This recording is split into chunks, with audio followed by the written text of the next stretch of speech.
말씀부터 함께 합독하겠습니다. 나 느부갓네살이 내 집에 편히 있으며 내 궁에서 평강할 때에 한 꿈을 꾸고 그로 말미암아 두려워하였으니 곧 내 침상에서 생각하는 것과 머릿속으로 받은 환상으로 말미암아 번민하였었노라. 이러므로 내가 명령을 내려 바벨론의 모든 지혜자들을 내 앞으로 불러다가 그 꿈의 해석을 내게 알게 하라 하였더라. 그때에 박수와 술객과 갈대아 술사와 점쟁이가 들어왔으므로 내가 그 꿈을 그들에게 말하였으나 그들이 그 해석을 내게 알려주지 못하였느니라. 그 후에 다니엘이 내 앞에 들어왔으니 그는 내 신의 이름을 따라 벨드사살이라 이름한 자요 그의 안에는 거룩한 신들의 영이 있는 자라. 내가 그에게 꿈을 말하여 이르되 박수장 벨드사살아 내 안에는 거룩한 신들의 영이 있은즉 어떤 은밀한 것들이라도 내게는 어려울 것이 없는 줄을 내가 아노니 내 꿈에 본 환상의 해석을 내게 말하라. 아멘.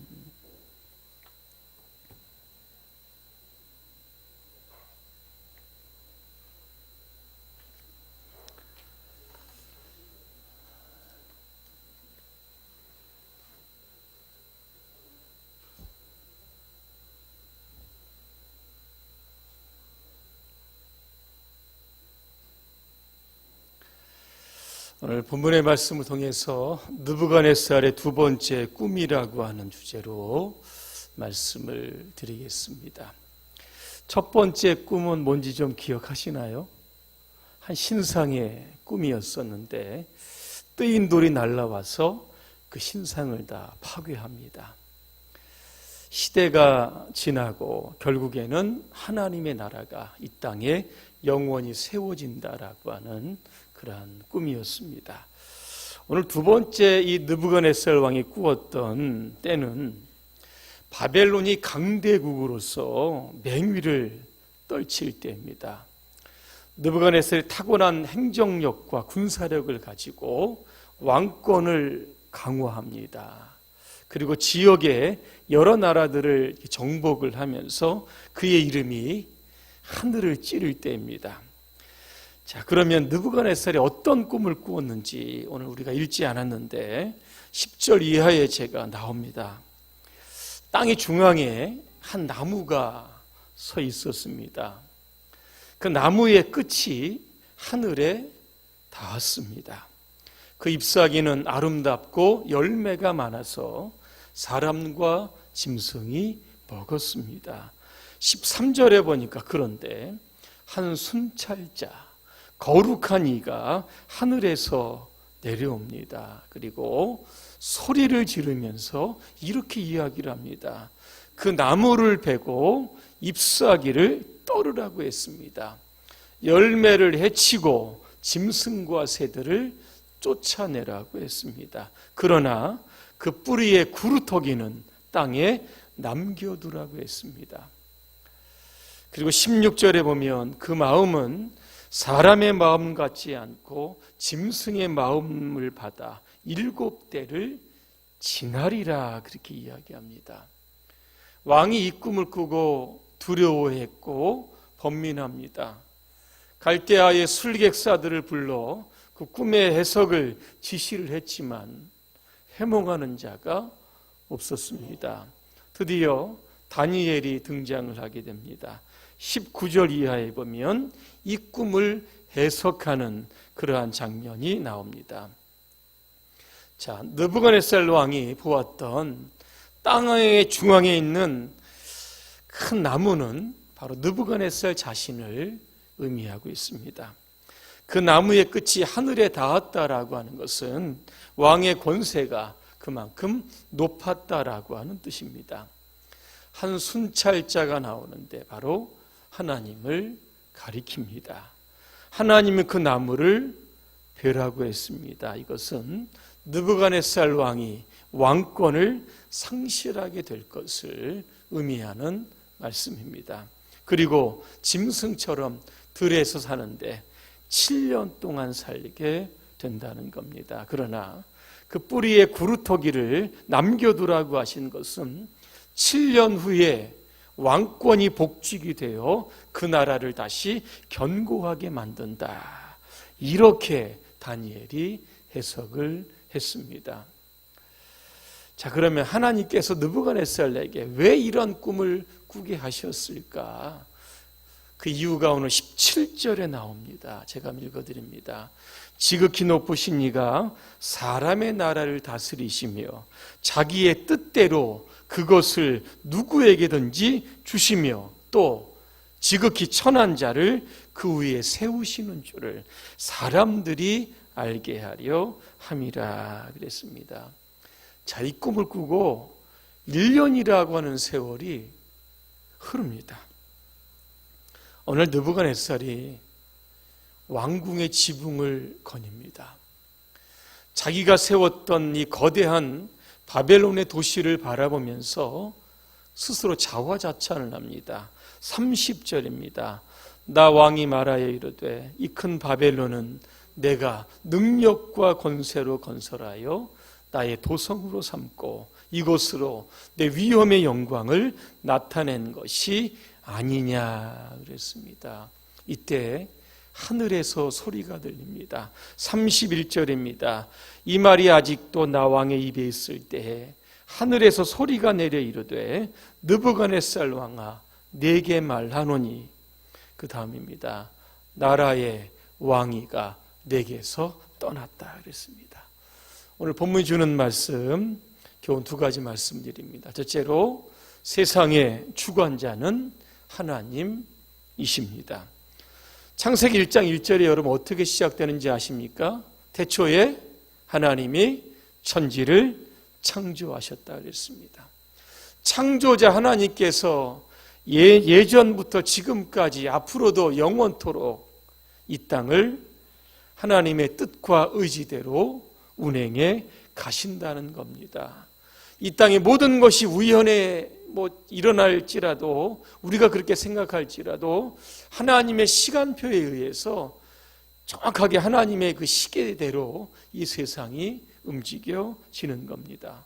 바울은 로마서 11장 36절에 이렇게 고백합니다. 이는 만물이 주에게서 나오고 주로 말미암고 주에게로 돌아감이라 그렇게 되어 있습니다. 이사야 22장 22절에는 이렇게 표현합니다. 그가 열면 닫을 자가 없겠고 닫으면 열 자가 없으리라 그렇게 말씀합니다. 한 나라의 문을 여는 분도 하나님이시고 그 나라의 문을 닫는 분도 하나님이시라는 겁니다. 흥망성쇠 인간의 역사 같지만 결국은 하나님의 주권에 의해서 움직인다라고 하는 말씀입니다. 여러분 고대에는 아수르가 굉장히 강합니다. 그러나 바벨론에 의해서 무너집니다. 이 바벨론이라고 나라는 페르시아에게 무너집니다. 페르시아는 헬라는 로마에 의해서 끊임없이 망하고 또 나라가 세워지는 그러한 것이 바로 이 세상의 역사인데 그 역사의 시간표 이런 것들을 조절하시는 분이 바로 하나님이심 우리는 기억해야 합니다. 오늘도 하나님이 열으면 닫으실 자가 없고 닫으면 열 자가 없으시다라고 하는 이 말씀을 여러분 오늘 붙드시고 여러분의 어떤 인생사와 개인사에 하나님의 시간표대로 여러분 하나님의 아름다운 일들이 여러분의 미래에 펼쳐지시기를 주님의 이름으로 축원합니다. 두 번째 우리는 겸손하게 살아야 합니다. 워낙 느부갓네살 왕이 교만하니까 꿈을 통해서 너 앞으로 겸손하게 살아야 된다. 이거 계시해 주신 겁니다. 37절에 보면 느부갓네살 왕이 스스로 교만해집니다. 스스로 교만해졌다가 나중에 이제 하나님의 징계를 통해 겸손해지는데 여러분 뭐라고 고백한지 아십니까? 교만하게 행하는 자를 그가 능히 낮추심이라 그렇게 되어 있습니다. 여러분 수도사 한 사람이 숲을 지나갑니다. 그런데 이 까마귀가 들쥐를 잡아먹는 것을 이렇게 보고는요, 까마귀를 쫓아내고 들쥐를 그렇게 살려줍니다. 근데 이 들쥐가 늘 고양이에게 이렇게 쫓겨다니는 것을 보고 불쌍히 여겨서 이 들쥐를요, 개로 만들었다고 합니다. 개가 되면 좀 낫겠지 그랬더니 이게 호랑이에게 맨날 쫓겨다니는 겁니다. 그래서 호랑이로 좀 만들어졌다고 합니다. 그런데 그때부터 이상한 일이 생겼다고 합니다. 이 호랑이라는 놈이 자신이 예전에 자신을 생각하지 못하고 주변에 있는 뭐 쥐라든가 개라든가 고양이를 그렇게 괴롭혔다고 합니다. 수도사가 너 그러면 안 돼 이렇게 충고를 하면 오히려 달려들었다고 합니다. 그래서 원래의 모습대로 쥐로 만들어 가지고 끊임없이 다른 동물들에 의해서 쫓기는 신세가 되었다고 합니다. 이스라엘의 초대왕 여러분 아실 겁니다. 사울입니다. 사울이 어떻게 이스라엘의 왕이 될 수 있었을까? 이유는 단 한 가지입니다. 그게 뭐냐면 겸손함 때문입니다. 제가 한번 사무엘상 9장 21절을 한번 읽어드립니다. 사울이 대답하여 이르되 나는 이스라엘 지파의 가장 작은 지파 베냐민 지파가 아닙니까? 또 나의 가정은 베냐민 지파 모든 가족 중에 가장 미약하지 아니합니까? 이렇게 이야기합니다. 여기 보니까 가장 작은 지파, 가장 미약한 지파, 스스로를 낮추고 또 낮추고 또 낮춥니다. 그런데 왕이 된 이후에는 그런 겸손함이 사라집니다. 그리고 교만합니다. 결정적인 교만이 여러분 언제 나타났는지 아십니까? 원래 제사는 제사장들이 드려야 합니다. 그런데 왕이라고 하는 그런 지위를 이용하여 제사장이 드릴 그러한 제사를 자신이 직접 제사를 드리게 됐던 겁니다. 탈무드에 보면 이런 얘기가 있습니다. 누구나 자신에게 적당하다고 생각되는 자리보다는 조금 낮은 자리를 잡아라. 남으로부터 내려가라는 말을 듣는 것보다 올라가라는 말을 듣는 편이 훨씬 낫지 않은가. 하나님은 자기 스스로 높은 자리에 앉은 자를 낮은 곳으로 떨어뜨리고 스스로 겸손한 자를 반드시 높은 곳으로 끌어올리신다 그랬습니다. 제가 아까 느부갓네살이 꿈을 꾼 지 1년이라고 하는 세월이 지났다고 했습니다. 바벨론을 보면서 나라고 하는 한 구절 속에 이 문장에 3번 나옵니다. 내가, 나의, 내 위험이 그랬습니다. 이 바벨론을 자기가 세운 건 줄로 지금 착각하고 있습니다.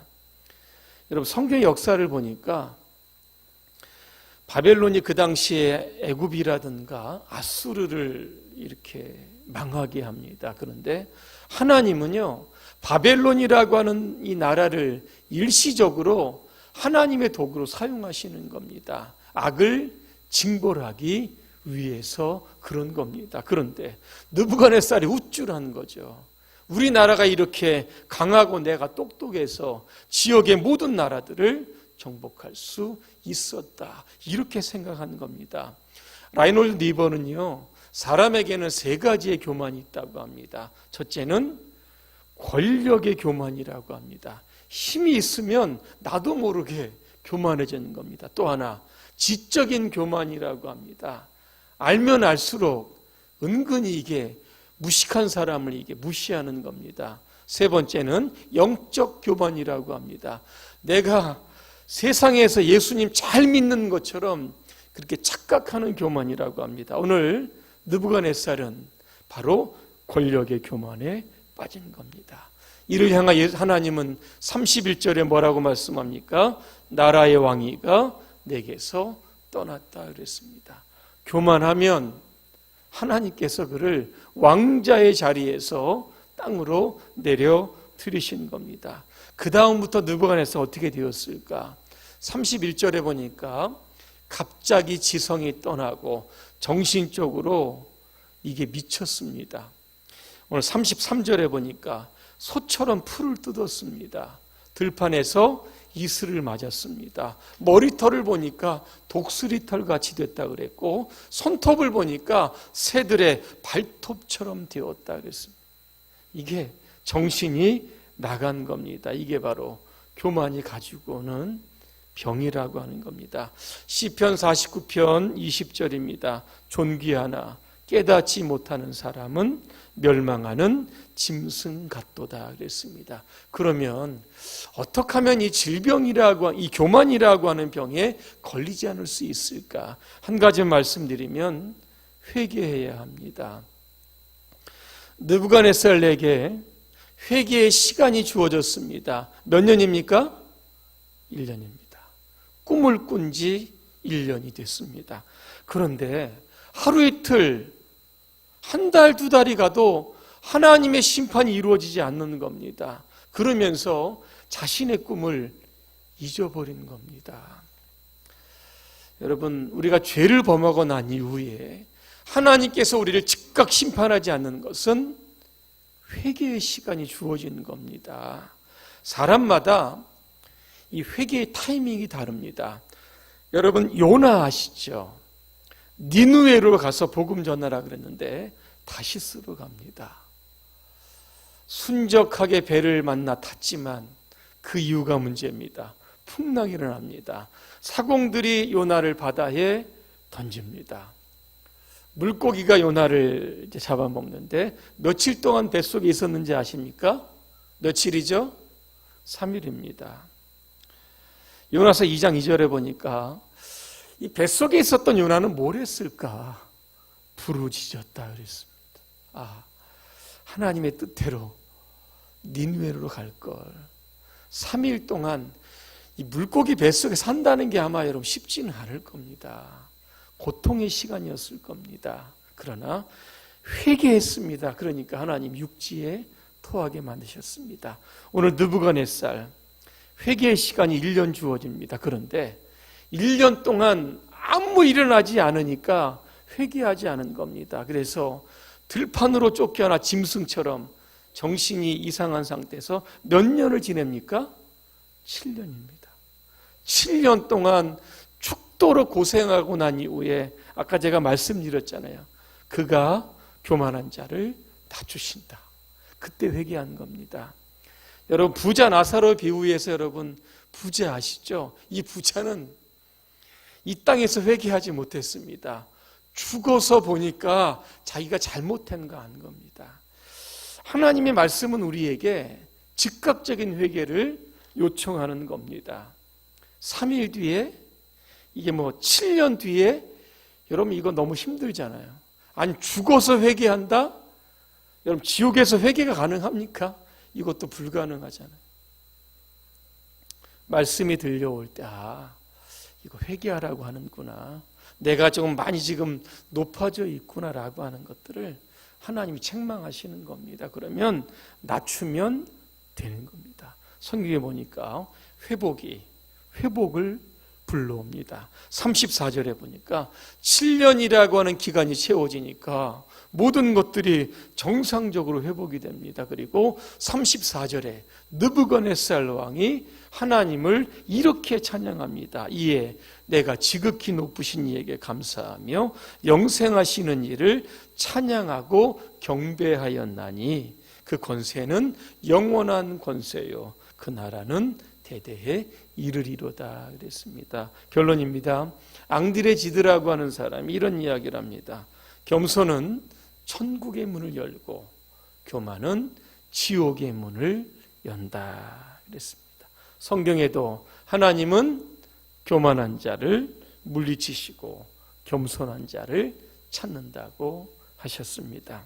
항상 여러분의 삶에 여러분 겸손, 자기를 낮추는 이러한 덕목을 여러분의 삶에 여러분 끝까지 구비하셔서 하나님의 역사에 여러분 끝까지 쓰임 받으시기를 주님의 이름으로 축원합니다. 기도하겠습니다.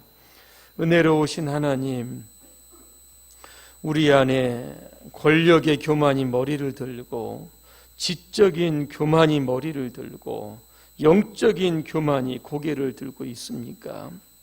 만약에 그렇다고 하면 철저히 회개하되 즉시 회개할 수 있는 지혜를 주시옵소서. 내가 스스로를 높이지 않게 하시고 하나님께서 높여주실 때까지 늘 겸손하게 신앙생활할 수 있도록 도와주시옵소서. 예수님의 이름으로 기도합니다. 아멘.